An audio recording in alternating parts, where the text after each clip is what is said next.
Hello प्यारे बच्चों, कैसे हो आप सब। आई होप आप सब ठीक होंगे, सही होंगे, मस्त होंगे। तो चलिए, आज स्वागत है आप सबका हमारे YouTube channel BRB education point पर। तो चलिए, आज हम शुरू करते हैं क्लास 9th का अध्याय 6। चैप्टर का नाम है ऊतक। इंग्लिश में क्या कहते हैं बच्चों इसे? टिशू। क्या कहते हैं? टिशू।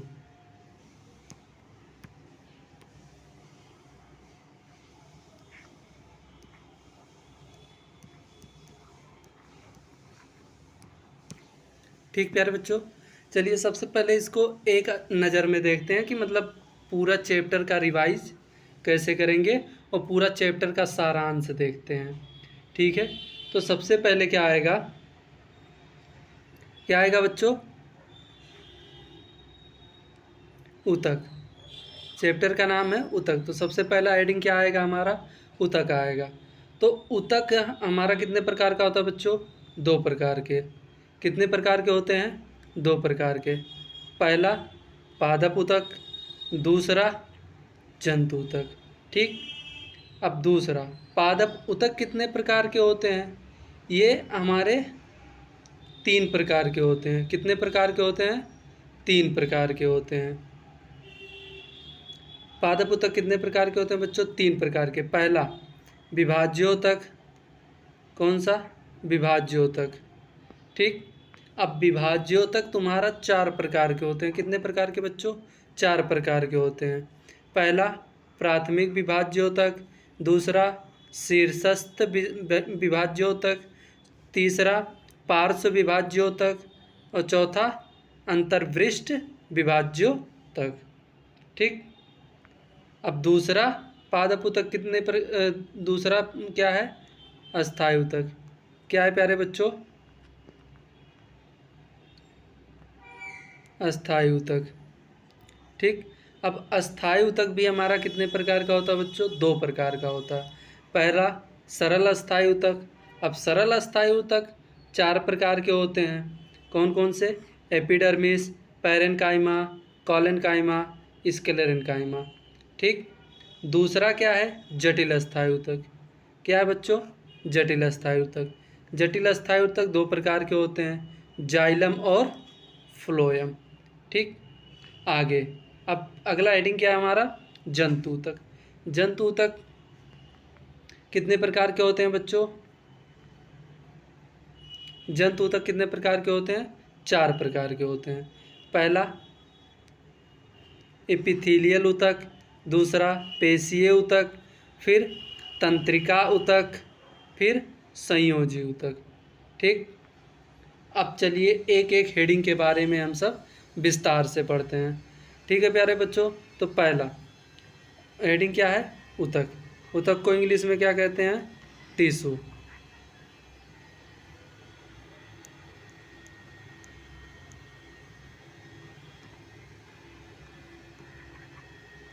ठीक। अब टिश्यू क्या होता है बच्चों?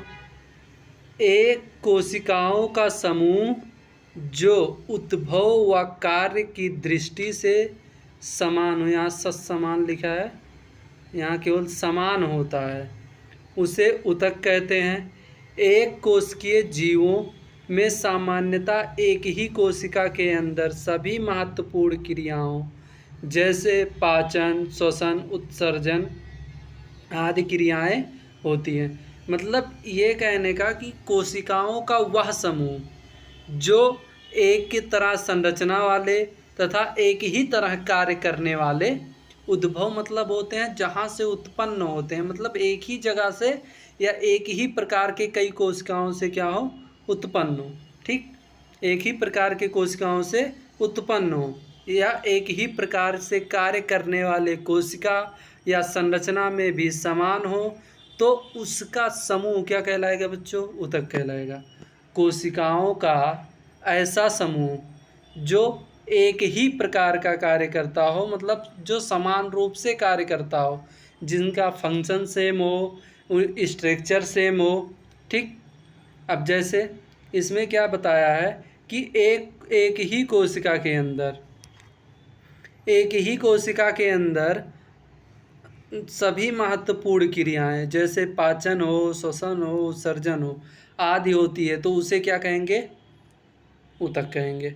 ठीक, अब आगे, बहुकोशिकीय जीवों में सभी महत्वपूर्ण कार्य कोशिकाओं के विभिन्न समूह द्वारा की जाती है। जो बहुकोशिकीय जीवों हैं उसमें जो कार्य होता है अलग अलग कोशिकाओं के समूह में के द्वारा किया जाता है। कोशिकाओं का विशेष समूह जो संरचनात्मक व कार्यात्मक उत्पत्ति में समान होते हैं ऊतक कहलाते हैं।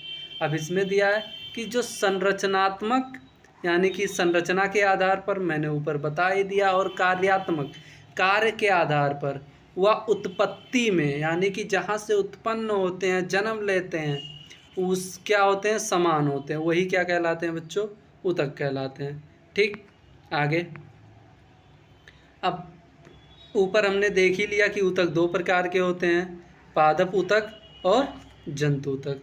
ठीक, पहला हेडिंग अब डालते हैं हम सब पादप ऊतक। ठीक, तो पादप ऊतक क्या होता है बच्चों? देखो, कोशिकाओं का ऐसा समूह जिसमें समान अथवा असमान कोशिकाएं उत्पत्ति, कार्य, संरचना में समान होती हैं, पादप ऊतक कहलाती है। अब ये कह रहा है कि कोशिकाओं का चाहे जो समूह हो, चाहे कोशिका एक समान हो या ना हो, उनका उत्पत्ति समान जगह से होना चाहिए, कार्य समान होना चाहिए, संरचना में भी समान होना चाहिए। ठीक, तो वो क्या कहलाएंगे? ऊतक कहलाएंगे। ठीक है, अब आगे, पादप ऊतक के प्रकार। तो पादप ऊतक कितने प्रकार के होते हैं? दो प्रकार के। पहला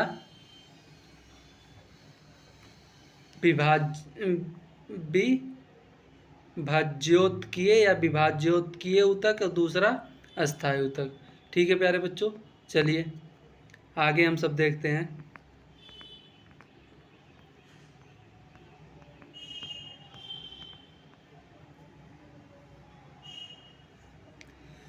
तो विभाज्योतकीय ऊतक जो होता है, विभाज्योतकीय ऊतक वृद्धि करते हुए भागों में पाए जाते हैं। जैसे वृद्धि करते हुए मतलब जो ऊतक वृद्धि करते हैं विभाज्य ऊतक। अच्छा, विभाज्य ऊतक मतलब होता क्या है? विभाज्य ऊतक यानी कि जो विभाजित हो, वह ऊतक जो विभाजित हो।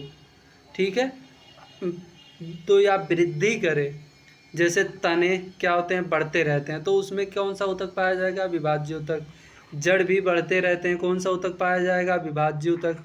शीर्ष और कैम्बियम, कैम्बियम क्या होता है? कैम्बियम उसको कहते हैं जो दो चीज़ों के बीच में हो। ठीक, दो चीज़ों के बीच में हो, जैसे ये कोई चीज़ हो गया, ये कोई चीज़ हो गया। इन दोनों, कैम्बियम मतलब होता है कनेक्ट करने वाला। क्या हो? कनेक्ट करने वाला। मान लो ये कोई चीज़ ए है, बी है, अब इन दोनों को जो जोड़ेगा, मान लो ये जोड़ रहा है, तो ये यही क्या हो गया? हमारा कैम्बियम हो गया। ठीक है प्यारे बच्चों, चलिए आगे। आगे क्या होता है? जो विभाज्योतकीय ऊतक होता है वो कितने प्रकार के होते हैं बच्चों? तीन प्रकार के होते हैं। पहला शीर्षस्थ विभाज्योतक। शीर्षस्थ विभेद तने, जड़ के शीर्ष पर स्थित होता है और पादपों की लंबाई में वृद्धि करता है। जो शीर्षस्थ विभाज्योतक होता है, शीर्षस्थ मतलब होता है सर, सर के मतलब एकदम शीर्ष पर, एकदम ऊंचाई पर।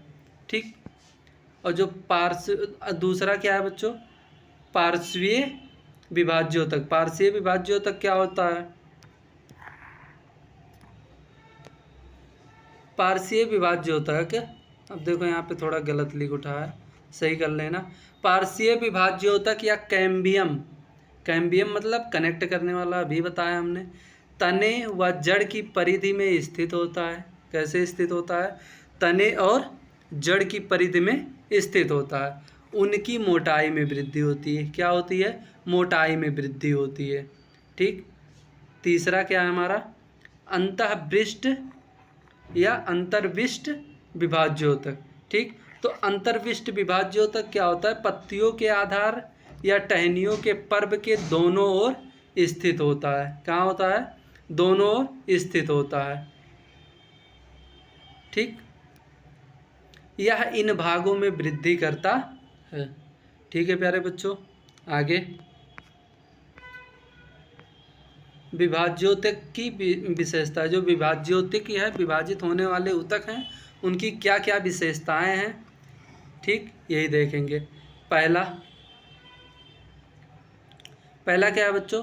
सेलुलोज की बनी कोशिका भित्ति पाई जाती है। ठीक, यहाँ बड़ा सा रहेगा, टाइपिंग मिस्टेक हो जाता है बच्चों। ठीक, तो सेलुलोज की बनी कोशिका भित्ति होती है।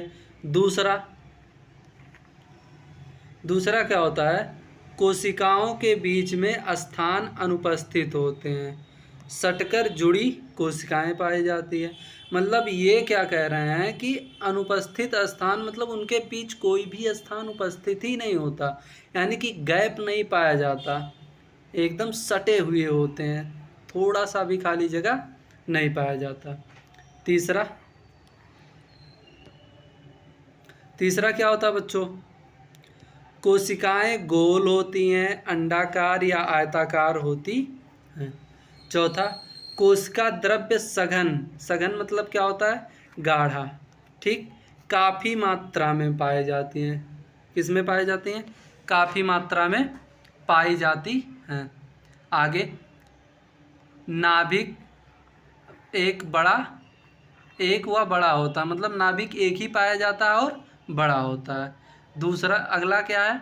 संचित भोजन अनुपस्थित होते हैं, मतलब भोजन जो इकट्ठे नहीं होते हैं, संचित नहीं होते हैं, इधर भोजन किया, उधर पचा, उधर निकल गया, ये इकट्ठा नहीं होता है।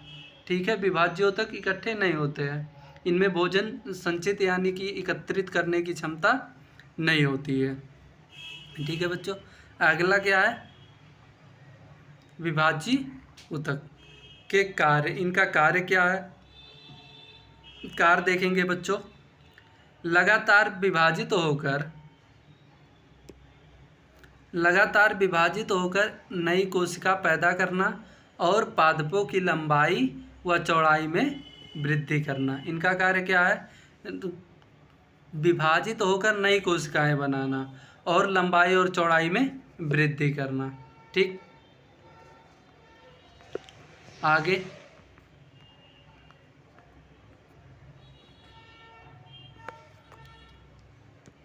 अगला हेडिंग क्या है बच्चों? विभेदीकरण यानी कि उनको अलग अलग तोड़ना, ठीक, या बांटना। विभेदीकरण मतलब क्या होता है? बांटना। जैसे एक सरल कोशिका एक विशिष्ट कार्य करने के लिए अस्थायी रूप और आकार प्राप्त करती है, उसी को विभेदीकरण कहते हैं। मतलब एक जो कोशिका होती है वो उनके कार्य करने के अस्थायी रूप और आकार प्राप्त करती है, तो उसी को क्या कहते हैं? विभेदीकरण कहते हैं। ठीक है प्यारे बच्चों, अस्थायी ऊतक। अब अगला क्या है हमारा? अस्थायी ऊतक। अस्थायी ऊतक क्या होता है? ये उन विभाज्य ऊतक से उत्पन्न होते हैं जो कि लगातार विभाजित होकर विभाजन की क्षमता खो देते हैं।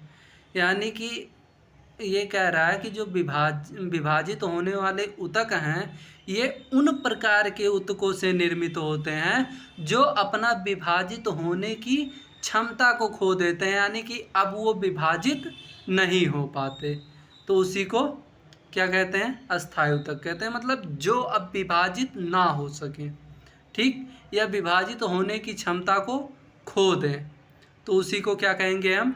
विभाज्य ऊतक कहते हैं। ठीक, तो इनका आकार, आकृति व मोटाई निश्चित होती है। ठीक, एक निश्चित होता है कि उसके बाद ना उनका आकार बढ़ेगा, ना आकृति बढ़ेगी, ना मोटाई बढ़ेगी, निश्चित होता है, फिक्स होता है। ये जीवित या मृत दोनों हो सकते हैं। अस्थायी ऊतक जीवित भी हो सकते हैं और मृत भी हो सकते हैं। आगे, अस्थायी ऊतक की कोशिकाओं के कोशिका द्रव में रिक्तिकाएं होती हैं। यानी कि जो अस्थायी ऊतक की कोशिकाओं में क्या पाए जाते हैं, रिक्तिकाएं पाई जाती हैं, यानी कि खाली स्थान, छोटी छोटी जगह या थोड़ी थोड़ी जगह पाई जाती है। रिक्तिकाएं मतलब होती खाली जगह। ठीक, आगे आगे क्या है बच्चों, अस्थायी ऊतक के प्रकार।